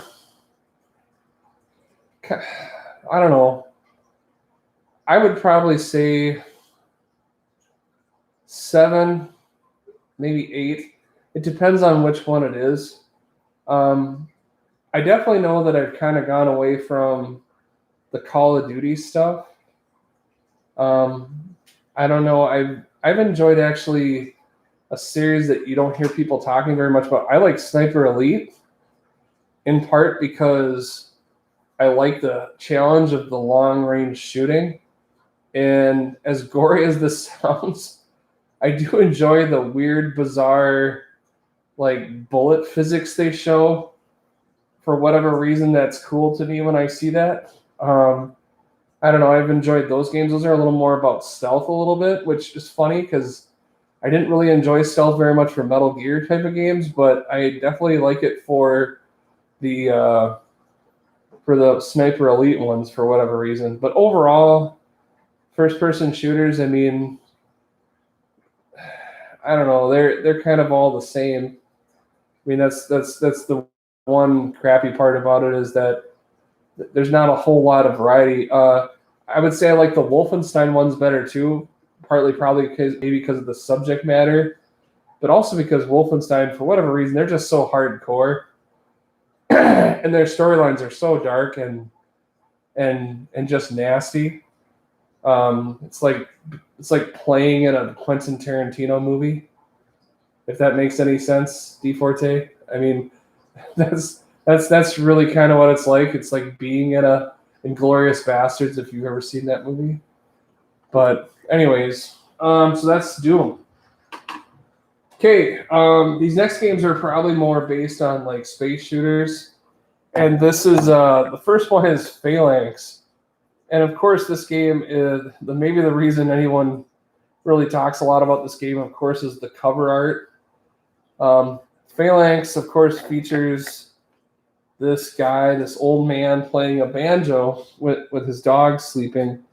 And then if you look up in the upper left-hand corner, actually just left to the left of the man, or maybe it's your right, I can't really tell because I'm looking at this backwards. This is actually a space shooter. And it's actually not too bad of a space shooter. It definitely doesn't compete very well if you're comparing it to like the shooters that are on like Sega Genesis. I mean, this is not going to get confused with Sagaya or Gyara's or Hellfire or anything like that. It's not that kind of level.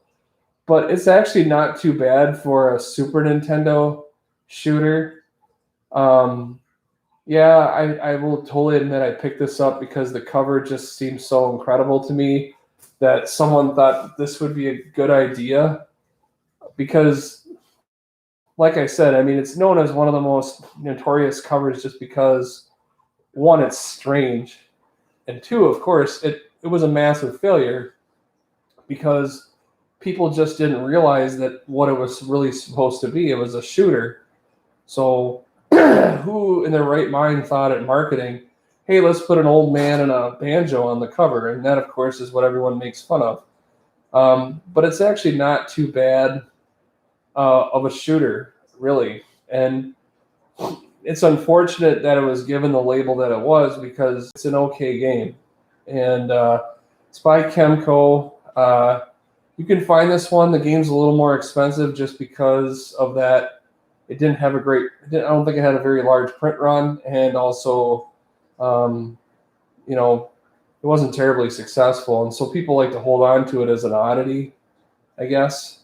But it's an okay space shooter for Nintendo or for Super Nintendo. Okay, this next one, I will admit I'm as frustrated as you are by it when you'll see it. This is Star Trek Starfleet Academy. I know that they had a computer game that was, they had a PC game that was like this, where it's meant to be like a spaceship bridge simulator. So think of it like you are a Starfleet Academy. I guess you're a student at Starfleet Academy, a young ensign, and you're basically learning what it's like to be on the bridge. So you're learning the helm, you're learning the science station, you're learning, of course, the defense parts of the defensive parts of the ships. You know, the shields and the phasers. It's an okay game, but it's really kind of slow and boring. I don't really like it very much. The graphics are, it seems to me like they were kind of stuck in indecision whether they wanted to be like the other Star Trek games, which are more kind of a platforming, like junior role-playing game where you have like missions and specific tasks. It has that, but then it tries to be 3D in certain places, and the 3D is not very well executed, so it looks terrible. This would not be a game I'd recommend. I mean, I have it because I'm interested in Star Trek, but it's not a real good title. And as you can see, mine's marked up with numbers all over the place. Yeah, seriously, there's 3 freaking numbers on here. 734712. And yeah, we needed a number dump 001. So I'm sure maybe somebody, I guess I could look these up and see if that means anything. I don't think they do. But this is not a real pretty looking copy, and good for me, I don't really play it very much, but I wanted to get all the Star Trek games for the system, so one down, a couple more to go. So there's this one too. This is, I showed you guys this yesterday, or not yesterday, but my last stream on Sega Genesis stuff. And this is Star Trek Deep Space Nine, Crossroads of Time. Admittedly, I've not played the Super Nintendo version, but I would imagine the storylines between the Sega Genesis and the Super Nintendo ports are probably identical. So I'm sure it follows the exact same pattern.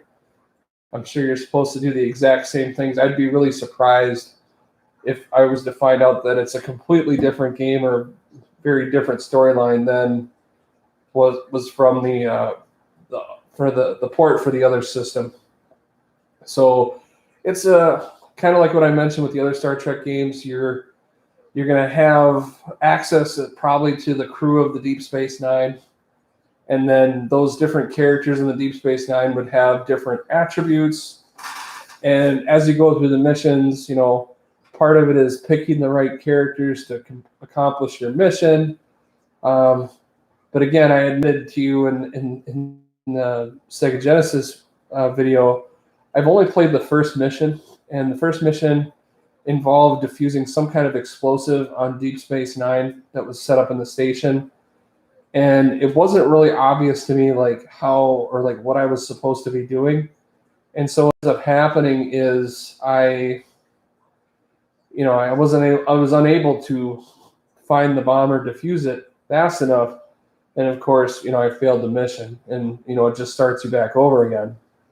So unless I was to look through a walkthrough, I was kind of stuck, and so I haven't played it too much. So I can't really give you a really deep overview of what the game is, other than it's a pretty typical Star Trek port. Is really a pretty typical Star Trek game. Since I already kind of mentioned this, because I also have this, I believe. Well, I think this is pretty much the same as the Sega Genesis port again. And this is Star Trek The Next Generation. And unlike, trying to get this right, unlike the, I don't know why the price isn't showing up on the tag. But anyways, unlike the the Sega Genesis version, Star Trek The Next Generation is, it doesn't say Echoes of Time, even though it has the same cover, which to me is kind of funny. So I cannot definitively say that the storyline or the missions you do are the same. And this is that game that I purchased for my brother for pretty cheap. Strangely enough, since this, you can't maybe we have to focus in on this, but you can see I spent $2.99 at Gaming Generations and Lacrosse for this game. And if you remember when I showed you the Star Trek game for actually it's just right over here. When I showed you the Sega Genesis one, you can see that I spent $3.95. So probably 15 years later, I spend $1, around 50 cents less, or about $1 less than I did for the other game. But I would imagine it's probably the exact same story. For whatever reason, maybe it's because the label, they didn't have enough space. They didn't put Echoes of the Past on it. But again, probably very similar to the Genesis version. So there's that. Okay. This game I did purchase back in the day. This is Mechwarrior by Activision. And for those of you that lived through like the mid 90s, there was all kinds of different mech games that you could be, especially for like the PC. And some were good, some were not. And this game, you're a young man who is just starting out, and as a mech driver, you're kind of a mercenary, and so you kind of spend time hanging around a bar, and at the bar, then you decide whether you'd like to. You meet with different people, and they get sent on missions, and as you complete them, you earn credits, which then you can use to upgrade your mech or buy bigger, more powerful mechs.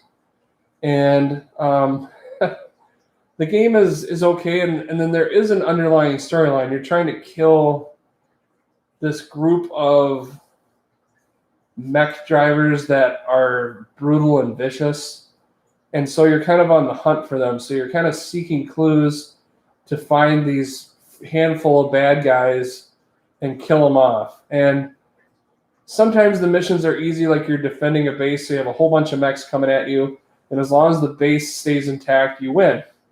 Or you have ones where you're just dropping in and you're destroying every mech you see, okay? They're pretty much the same mission just about, except for when you're defending a base, you probably stand damn near on the base and then just fight it out. And hopefully the base doesn't take enough damage to be destroyed or compromised. And it's an okay game. You can kind of mess around with your mech a little bit by upgrading the armor or the weapons. Some of the weapons are, I guess you call them disposable, like missiles, or you have rechargeable weapons like, for instance, like lasers or pulse cannons. But there's drawbacks and benefits to each. certain weapons add heat or weight. So it's different factors, and really, again, it's kind of like what you have faced with the PC games of the day.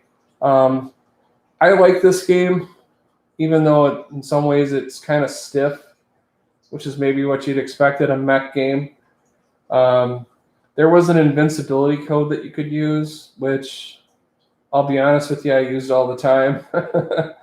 But it's not a bad game. The game's didn't really hold up in value. I kind of hoped it did, but it really didn't. Probably because it wasn't terribly popular. But that's Mechwarrior. Okay, this is a pretty good shooter that I think at the time when I purchased it wasn't all that well respected, but it should have been, and that is a UN Squadron for Capcom. And again, you can see the really goofy. Yeah, D4T, this is Ryan. I actually mentioned Ryan at the beginning. Ryan, I mentioned you giving me uninvited at the beginning of this podcast, so you'll hear a bit of a shout out if you ever go back and watch it again, which you deserve, man. You really do. But anyways, meet D4T. He has his own channel. You should check him out. He's a real great guy. But anyways, going back to UN Squadron. This is a shooter, which I guess is based on a Japanese anime series. Except for they just changed the names a little bit. And what you really are is you're a pilot in the United Nations, and you're fighting against these different terror groups. They're not really terror groups. It's more like a military organization. And as you go through it, just kind of like what I mentioned with Mechwarrior, as you finish these missions, you earn money, and then that money you can use to purchase weapons to upgrade your plane, like special weapons that you only maybe have a limited amount of uses for, or you can purchase additional aircraft. And some of those aircraft might be better suited for certain types of missions. So am I going to live stream UN Squadron? I hadn't planned on it, but I probably could set it up. It's a decent game. If you ever get a chance to play it, please do. But they do have games like planes like the A-10 Warthog, the F-20 Tiger Shark, which is like an upgraded version of an F-5. They had an F-14 Tomcat, and I'm trying to think what else. An Efreet, which is kind of like, I guess, their version of like a stealth plane. The A-10, of course, was a good one to have for like ground attack missions, which would make sense. Whereas the F-14 was better for like more air-to-air combat. And there were some air-to-air combat games. Yeah, Uninvited, yep. Oh, Uninvited wanted me to stream that? Yeah, when I finally get around to playing it, I probably will. And I'll let you know when I'm going to do that. Thanks again. The game, like I said in the shout-out, that really surprised the heck out of me. My wife did not tell me about it, other than saying when it literally arrived, you have a surprise waiting for you, and that was pretty cool. So that was very humbling, especially kind of as I mentioned, I just started streaming this stuff barely a week ago. And I've streamed a couple different times, but still I was not expecting anything to happen like that. So that really was great. And of course, it's always great to hear from you. But kind of going back with UN Squadron again, you can pick to do the missions. Some of the enemies are moving closer to you, closer to your base, putting your base in threat. But the game's a lot of fun, but it's also kind of challenging. It can definitely have its moments where, especially as action gets more intense and there's a lot more bullets flying, this game can sometimes have be the victim of like slowdown, which it's just the system can't handle all the things that are going on, and that's just a fact of life. But this game actually has held up pretty well value-wise. I purchased it for very cheap. I want to say I spent maybe $8 on it, and I want to say it's a game that's worth about $30 or $40 now. So from a collecting standpoint, that was a pretty good return on investment. Okay, this next game was a game my mother was really proud to get back in the day, and that is StarFox. Because, of course, it had the FX chip, which, of course, it used to try to pull off three-dimensional graphics. And, yeah, today it doesn't maybe look all that pretty, but the gameplay was still pretty good in this one, I think. Of course, StarFox is this pilot, and you're fighting against Andros, this person that uses telekinetics and a whole variety of other things to try to kill you off. And this game was pretty fun. I like the fact that you could either fight sometimes from, from the cockpit itself, or you could fight from a third-person perspective. That to me was pretty cool. Of course, when you get your weapons upgraded, that's very helpful. Even though your fellow Starfighter, I guess you'd say that your friends that are flying along with you are pretty much worthless, if not annoying most of the time. But this was a game that was fun, and it was meant to be kind of a game changer. At least the hope was it was going to be a game changer by introducing 3D graphics to the Super Nintendo. And for that, I think it was just, I wouldn't say it necessarily changed everything, but it was a game that had a lot of hype going into it because of that. And I thought it was an okay thing. I was really pleased that when they made the Super Nintendo Mini, that they included the non-released Star Fox 2. I thought that was a pretty cool addition for that system, because it was one we never really had a chance to play. But this is a fun one, and you can also play this game, of course, on the Super Nintendo Mini as well. Okay, next is Wing Commander, the Secret Missions. And I should also just kind of include, since it's right there, I should also include Wing Commander. So Wing Commander was a game that I definitely loved playing. This was a real popular computer port by Chris Roberts. And then the sequel to Wing Commander, at least for the Super Nintendo, was the Secret Missions, which really was just additional missions. And this, of course, is you fly from the cockpit of these different starfighters, which have different kind of attributes. Some of them are heavier fighters intended to fight against bigger ships, and then you have others that are intended to fight against, maybe lighter ships. So there's heavy starfighters and light starfighters, which makes total sense. I enjoyed it. It's kind of like Chris Roberts, of course, was really ambitious with this series, and eventually would go on to make, he even made a full-scale movie of it, which, of course, is not a real great movie. But, that was really kind of what the game was trying to do, was trying to create that almost television-like experience or drama within, of course, a space combat game. And he, even though he was a young man, he was sitting there trying to direct and put that across. And of course, as of course platform or consoles became more advanced, pretty soon he started integrating full motion video into his games. I keep on thinking of when I think about that, I keep on thinking of Wing Commander, Heart of the Tiger, where you have a bunch of big name actors in there like Mark Hamill and Malcolm McDowell and things like that, and that to me is just pretty neat. And I've enjoyed Wing Commander. I played it both on the PC, but I got my first real taste of it actually here on the Super Nintendo, and I rented Wing Commander quite a bit as a kid. And then eventually I managed to pick up a copy myself. And then as I started to collect again, I learned about the Secret Missions.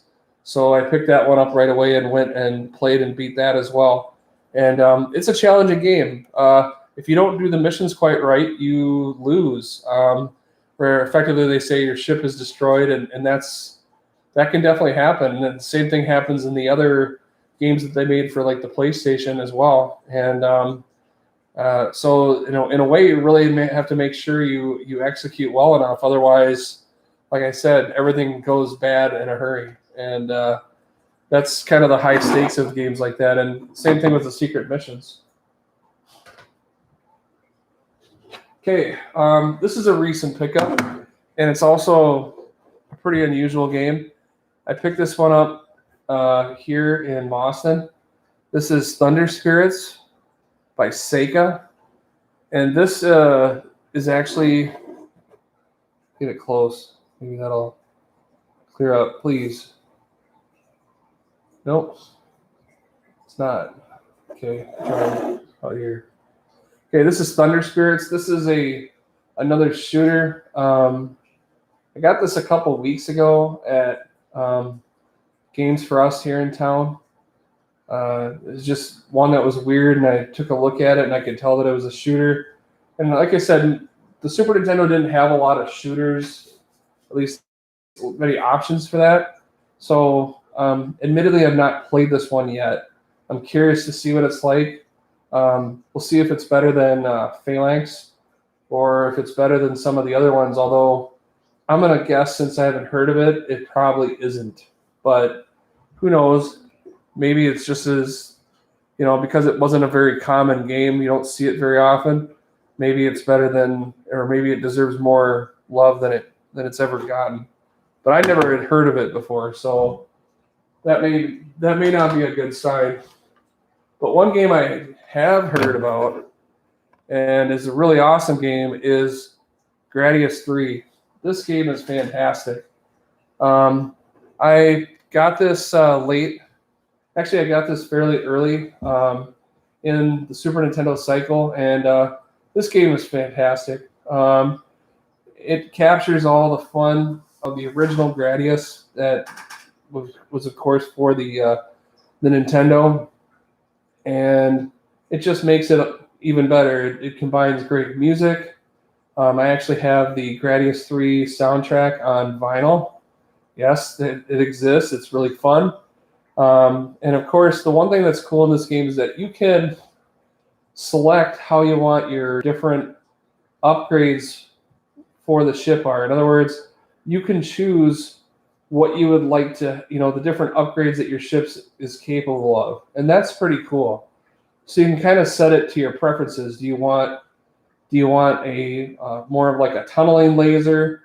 Do you want a more like a pulse? Do you want missiles that fly forward and follow the landscape? Or do you want ones that kind of like arc their way in but backwards?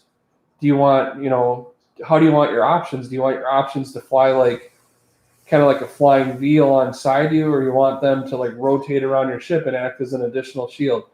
There's a lot of different options, and of course a lot of people might have their own preferences, but I thought it was cool that you could make that choice for yourself. And to me, that was one of the things that, was something you always wish you could have had on the original Gradius or Life Force, but now you could have it right there with Gradius 3.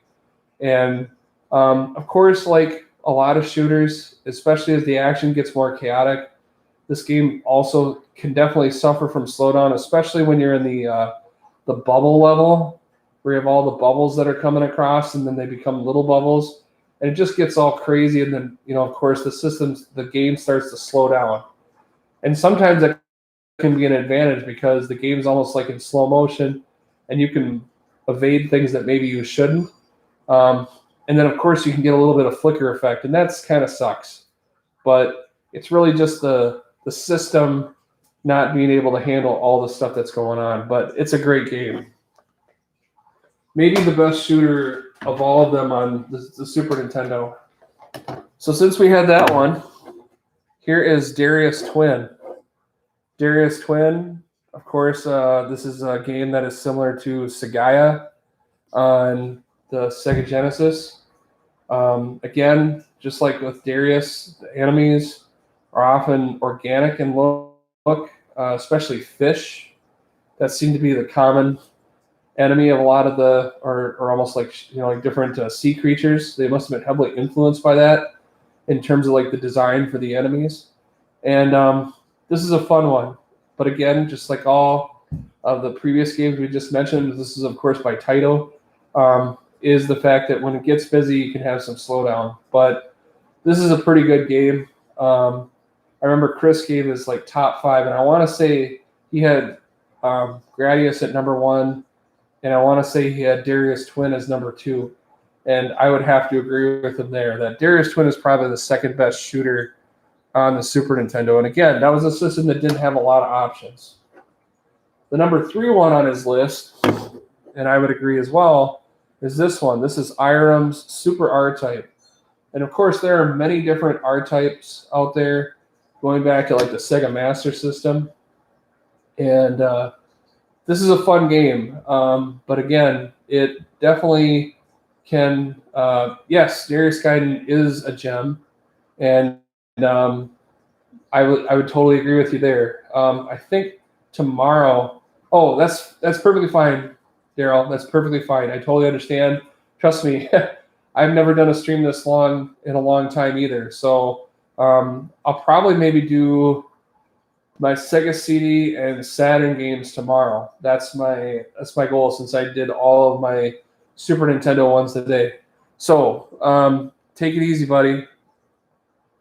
So this is a Super R-Type again. This game again can also suffer from slowdown,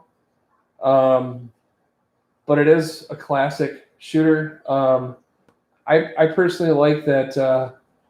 Of course, like the laser where it bounces off and things like that. I always thought that was a really cool mechanic, and I definitely remember seeing this game all over the place. Irem is definitely a quality publisher. It's probably just unfortunate that the system quite can't deliver the way it should. It just doesn't.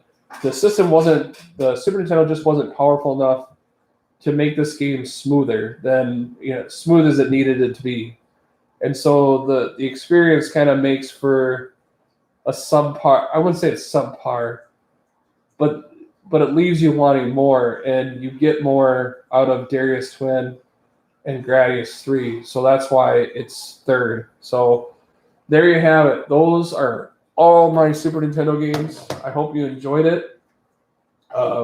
Please let me know what you think. I'm going to, tomorrow, I will probably stream my Sega Genesis, my Sega CD and my Saturn games. I don't have a lot, but that might make for a sensible stream that might be, it certainly should be shorter than this one was. But either way, I hope you enjoyed it. If you want to leave me a comment below, that'd be great. I've really enjoyed seeing the chat. That's really been fun. Or you can tweet me on Twitter at CreaseAndAssist. I'd love to hear what you think.